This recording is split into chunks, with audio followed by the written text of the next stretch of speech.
हरे कृष्णा सभी को। I hope आप सभी बहुत अच्छे होंगे। आज हम बनाने वाले हैं ये मीशो की साड़ी का ब्लाउज, और ये वाला ब्लाउज हम पैड वाला बनाने वाले हैं। गाइज वीडियो को स्टार्ट करते हैं। अगर आप चैनल पे पहली बार आए हैं तो प्लीज़ हमारे चैनल को सब्सक्राइब कीजिएगा स्टिचिंग रिलेटेड वीडियोस देखने के लिए। तो चलिए स्टार्ट करते हैं आज की वीडियो। तो यहाँ पर जो है मैंने लाइनिंग में फ्रंट और बैक पार्ट की कटिंग करी है। साइज़ आपको यहाँ पे साइड में नोट है, मैंने इसी साइज़ के अकॉर्डिंग इसकी कटिंग की है। सादा ब्लाउज़ में जैसे हम कटिंग करते हैं वैसे ही हमें इसकी कटिंग करनी है। और ये वाला जो है ये हमारी साड़ी का ब्लाउज है जिसको हम मेन फैब्रिक बोलेंगे। तो यहाँ पर आप देख सकते हैं फ्रंट पार्ट और बैक पार्ट दोनों सेम है। काफ़ी ब्लाउजेज़ में फ्रंट और बैक पार्ट अलग अलग होते हैं और काफ़ी में सेम होते हैं। तो ये चीज़ आप समझ लीजिएगा कि कौन सा आपको फ्रंट में रखना है, कौन सा आपको बैक में रखना है। इस चीज़ को ध्यान में रखते हुए हम फ्रंट पार्ट और बैक पार्ट की कटिंग करेंगे। तो यहाँ पर हमने लाइनिंग जो कट की थी अपने मेज़रमेंट के अकॉर्डिंग, उसको रखकर हमने यहाँ पे फ्रंट और बैक पार्ट की कटिंग कर ली है। यहाँ पर आप देख सकते हैं फ्रंट पार्ट में जो आप चार्ट लगाते हैं उसको आप ध्यान से लगा लीजिएगा, क्योंकि मैंने ये काम पहले ही कर लिया है। फ्रंट और बैक पार्ट कट होने के बाद अब हमें करना है यहाँ पे स्लीव्स की कटिंग। तो यहाँ पर हमने पहले से ही स्लीव्स की भी लाइनिंग कट कर ली थी। अब हमारा जो मेन फैब्रिक है उसमें इस तरीके से स्लीव्स का जो पैटर्न है वो ड्रॉ किया हुआ है। उसी के अकॉर्डिंग हमें यहाँ पे स्लीव्स की कटिंग करनी है। यहाँ पे जो मेन वाला फैब्रिक है वो हमारा कम था, तो हमने इस तरीके से उस पर जॉइंट लगा लिया है। स्लीव्स की कटिंग होने के बाद हमारे यहाँ पे कटिंग कंप्लीट होती है। तो इसी तरीके से आपको अपने मेज़रमेंट के अकॉर्डिंग फ्रंट, बैक और स्लीव्स की कटिंग कर लेनी है। अब यहाँ पर हमें क्या करना है, इसमें फ्रंट साइड के लिए हल्का सा कट लगाना है। तो मैंने यहाँ पे 1 इंच का इस तरीके से सेंटर में कट लगाया है और लगभग 4 से 4.5 इंच तक इसको शेप दिया है। कटिंग को कंप्लीट करने के बाद अब हम करते हैं इसकी स्टिचिंग। तो हमने यहाँ पे लिया है सबसे पहले फ्रंट पार्ट की लाइनिंग को। अब ऊपर की साइड से आप अपने मेज़रमेंट के अकॉर्डिंग सेंटर पॉइंट नोट करिए। हमारा यहाँ पे सेंटर पॉइंट आ रहा है लगभग 9 इंच। हाफ इंच का मार्जिन लेते हुए 9.5 इंच पे मार्क करेंगे। अब सेंटर की साइड से मैंने यहाँ पे 1 इंच लिया है और दूसरा वाला जो मार्क है वो उस साइड से 4 इंच पे लिया है। अब इस तरीके से थोड़ा थपथपाते हुए दोनों साइड को मार्क कर लेंगे। अब इन चारों मार्किंग को मिलाते हुए एक लाइन ड्रॉ करेंगे। अब यहाँ पर हमने इस तरीके से ब्लाउज के लिए कप्स लिया है। याद रखिए जब भी आप ब्लाउज़ के लिए कप्स कहें, कटोरी कहते हैं काफ़ी लोग, या पैड कहते हैं, तो जब भी आप इसको लेते हैं तो अपने साइज़ से इसको 1 इंच लगभग बढ़ा लें।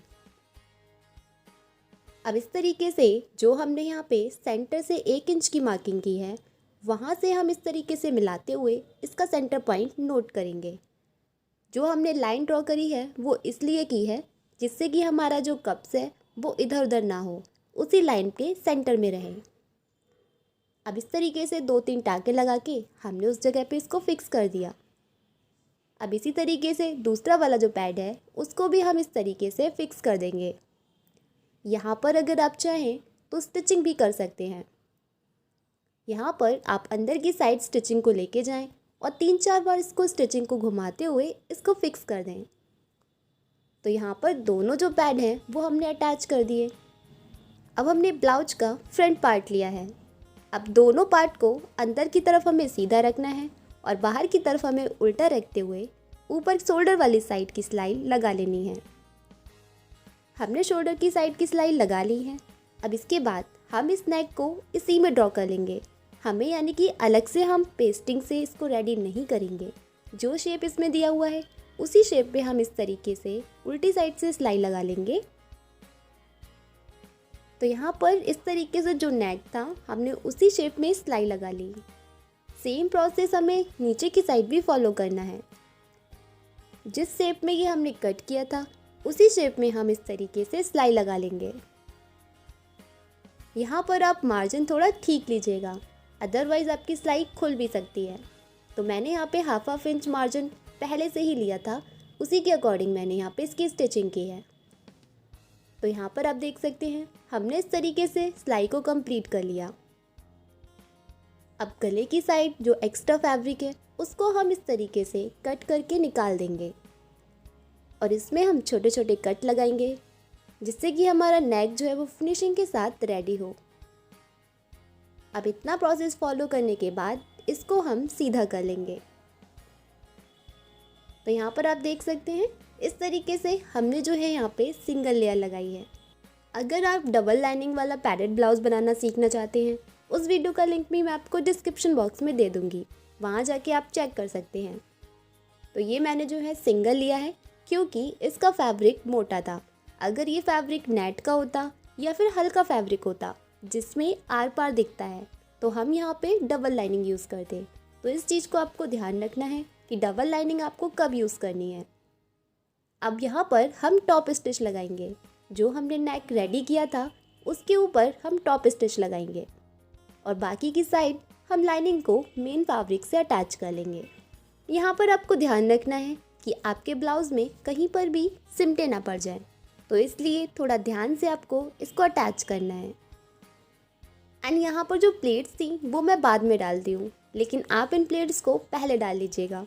तो यहाँ पर इस तरीके से जो हमने यहाँ पे कप्स के लिए ऊपर से मार्क किया था 9.5 इंच का, उसी मार्क से 2 इंच का गैप लेते हुए नीचे के लिए इस तरीके से आपको लाइन ड्रॉ कर लेना है।